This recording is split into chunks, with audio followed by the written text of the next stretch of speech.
సాఫల్యాన్ని కోరుకొనిది ఎవరు?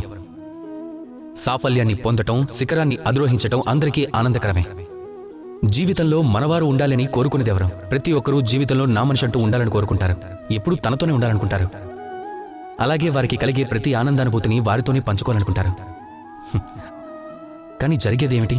ఎన్నోసార్లు సాఫల్యాన్ని వెతుక్కుంటూ ముందుకు వెళ్తూ మనం మనవారికి దూరమైపోతూ ఉంటాం. వద్దనుకున్నా కూడా దూరం కాక తప్పదు. వారికి సమయం కేటాయించలేము. ఒక్కోసారి మర్చిపోతూ ఉంటాం, మన సాఫల్యానికి సరైన ఆనందం మనవారితోనే అన్నదే. విజయం సాధించిన తర్వాత మనం మన వారిని కలిసినప్పుడు వాళ్ల కళ్ళల్లో కనిపించే భావం, ప్రేమ, ఆప్యాయత అవే కదా మనకి అసలైన పురస్కారం. ఈ మాటని మర్చిపోతే మనం విఫలమైపోతాం. ఎంతో మందికి ఇలానే జరుగుతుంది. ఎంతో మంది సఫలం కాలేక ఒంటరిగా మిగిలిపోతారు. మరి మీరేం కావాలనుకుంటున్నారు? మీరు విఫలమై ఒంటరిగా మిగిలిపోవాలనుకుంటున్నారా? సఫలమై మీ వారితో ఆనందాన్ని పంచుకోవాలనుకుంటున్నారా? నిర్ణయించుకోవాల్సింది మీరే. సాఫల్యం వెనుక పరిగెత్తండి, కష్టాలతో పోరాడండి, కానీ మీ వారిని మాత్రం మర్చిపోకండి. వారు మీ సాఫల్యంలో భాగస్థులు. మీ వారు మాత్రమే మీ సాఫల్యాన్ని చూసి ఆనందిస్తారు, ఇంకా గర్వపడతారు. వారిని ఎప్పుడూ వదులుకోకండి.